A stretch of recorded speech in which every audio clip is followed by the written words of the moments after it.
Hello दोस्तों, आप सभी का स्वागत है मेरे और आपके चैनल 20 सक्षम इन एसएपी पीएम मॉड्यूल में। दोस्तों, पीएम मॉड्यूल के बारे में बात कर रहे हैं जिसमें हम प्लांट मेंटेनेंस ऑफ इक्विपमेंट के बारे में ही ज़्यादा जोर देंगे। प्लांट इक्विपमेंट के लिए क्या क्या चीज़ें इंपॉर्टेंट है। एक है कि हमें प्लांट का नॉलेज होना चाहिए, हमें फंक्शनल लोकेशन पता होना चाहिए, हमें इक्विपमेंट पता होना चाहिए, इक्विपमेंट टाइप पता होना चाहिए, मैकेनिकल है, इलेक्ट्रिकल है, इंस्ट्रूमेंट है, राइट। उसके अलावा हमको पता होना चाहिए कि उसमें कौन कौन सा मटेरियल लगता है, मटेरियल का स्टॉक क्या है। तो ये सब चीज़ें हमने थोड़ी बहुत डिस्कस की है। अभी इसको बहुत जितने ज़्यादा एडवांस लेवल में जाएंगे उतना ज़्यादा हाई लेवल पर डिस्कस करेंगे। अभी छोटी छोटी बातों पे अपन ध्यान देंगे, ठीक है ना।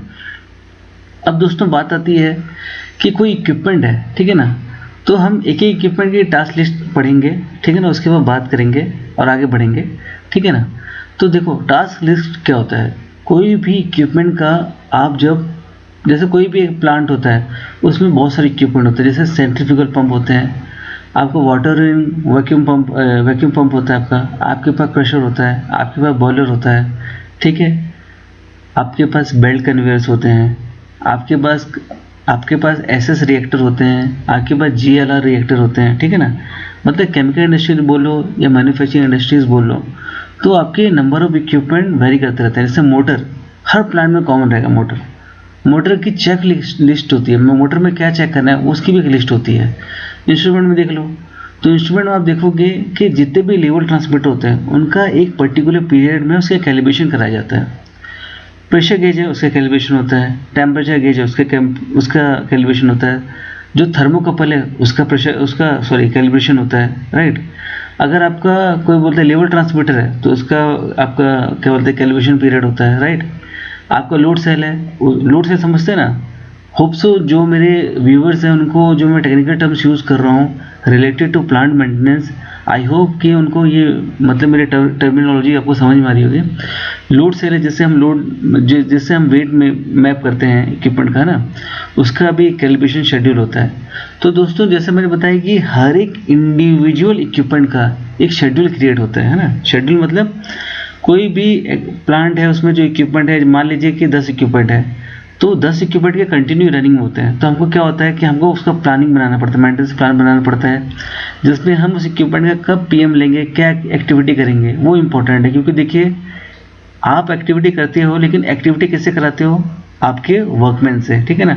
अगर सेकेंड लेवल पर बोले तो कॉन्ट्रैक्टर वर्कमैन भी हो सकता है या ओन मैन पावर भी हो सकता है, जिसमें फिटर हो, हेल्पर हो, ये कैटेगरी आती है, राइट।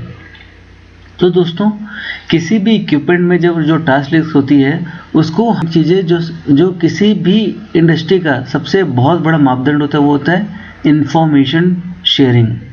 मतलब आपको ये बताना बहुत ज़रूरी है कि आपको कौन सी एक्टिविटी लेनी है, ठीक है ना।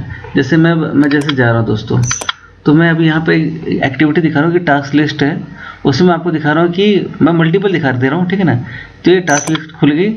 यहाँ पर मैं गया IA09 में, इसमें मैंने किया है बहुत सारे इक्विपमेंट है उसकी टास्क लिस्ट कॉमनली बना ली है, ठीक है ना।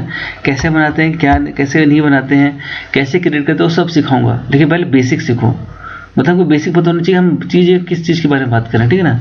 तो इसमें आप जाओगे तो टी कोड का नंबर है IA09, जिसका नाम है डिस्प्ले। अगर मैं यहाँ पर सीधा टाइप करूँ IA09, एंटर किया, राइट, तो ये अपने आप इसके सिस्टम में घुसेगा कि इसको कैसे चेक करना है, क्या करना है, ये सब बताएगा, ठीक है। देखते हैं खुलता है नहीं खुलता। देखो, एक चीज़ और है एससीपी में, जैसे मैंने कम्युनिकेशन में भी आपको ज़्यादा टाइम ले लिया होगा, 5 से 6 मिनट ले लिया होगा। तो उसके लिए क्या है कि उसके एक पीरियड होता है, ठीक है ना। कोई दिक्कत नहीं, मैं इमीडिएट चालू कर देता हूँ वापस, ज़्यादा टाइम नहीं लगेगा इसको, ठीक है ना। वापस एंट्री करता हूँ, आप देख रहे हो यूज़र नेम हो गया, ये पासवर्ड हो गया, जो आप लोगों ने दिखेगा, बट क्योंकि एससीपी में सिस्टम होता है कि कोई भी चेक नहीं कर सकता, राइट। नाउ यहाँ पर मैंने क्या टी कोड टाइप किया था दोस्तों, IA09, घुस गया मैं अंदर, ठीक है ना। ये भी पता होना चाहिए कि ऐसे भी जब खत्म होता है तो कैसे वापस एंटर करना, ये भी पता होना चाहिए, ठीक है ना। अब देखो, IA09 में डिस्प्ले टास्क लिस्ट आया, जिसमें फंक्शन लोकेशन टास्क लिस्ट हो गया, इक्विपमेंट हो गया। फंक्शन लोकेशन जो सेक्शन है उसमें क्या क्या काम करना है, इक्विपमेंट जिसमें कौन कौन से इक्विपमेंट जिसकी लिस्ट मैंने बताई थी आपको, और जनरल टास्क जो नॉर्मल एक्टिविटीज़ होती हैं उन सब के बारे में यहाँ पर बात करेंगे, ठीक है। तो मैंने इसको एंटर कर लिया।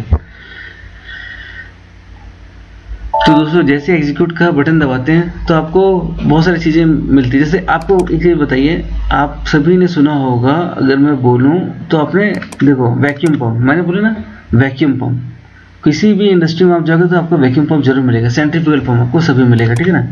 अब इस वैक्यूम पंप के अंदर घुसे सेंट्रीफ्यूगल, सेंट्रीफ्यूगल पंप में जाते हैं, इसमें क्या क्या एक्टिविटी लिखी हुई है, यहाँ पर गए एंटर किए, ठीक है ना। जैसे एंटर किए तो उसमें क्या है, ये देखो ये डिस्प्ले आ रहा है, ये टास्क लिस्ट डिस्प्ले।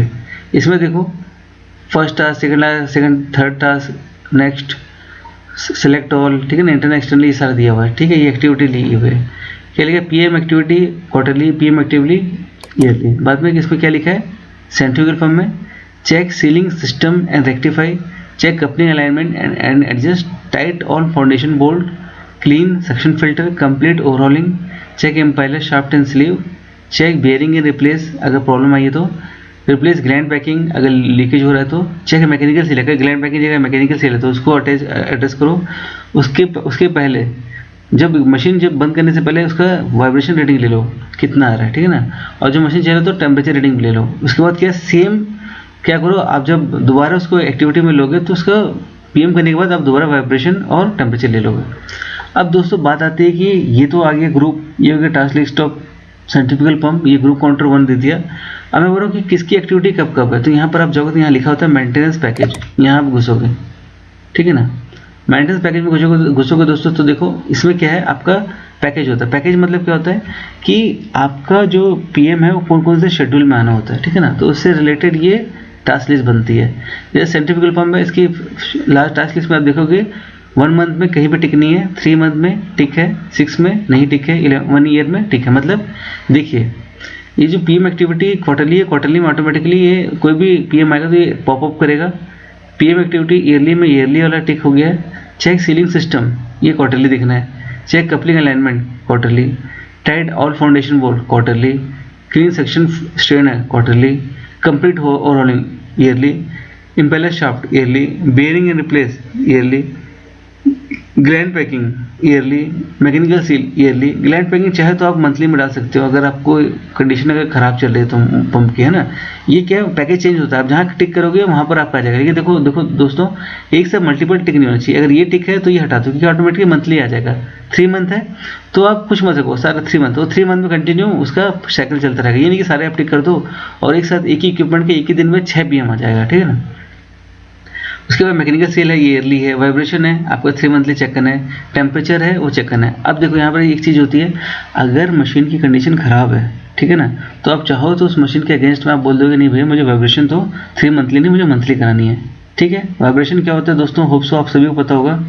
अगर नहीं पता होगा तो इसके बारे में भी मेंटेनेंस पीएम शेड्यूल में ही हम इसके बारे में बात करेंगे। टेम्परेचर, आपको सभी को पता है कि नॉर्मल ऑपरेटिंग टेम्परेचर जो होता है बेरिंग का, वो एम्बिएंट टेम्परेचर ±48 डिग्री सेंटीग्रेड होता है, ठीक है दोस्तों।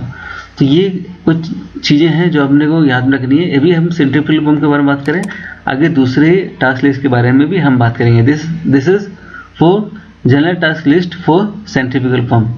होप सो आपको मेरी ये वीडियो पसंद आई होगी दोस्तों। लेवल थोड़ा सा मिडिल लेवल पे आता जा रहा है, बेसिक से मिडिल लेवल पे, तो होप सो आप सभी को अच्छा भी लग रहा होगा। एंड मेरे चैनल को लाइक करो, शेयर करो, अगर कुछ डाउट है तो कमेंट करो। एंड जैसा मैं हमेशा कहता हूँ, बी सक्षम इन SAP PM module. Thank you.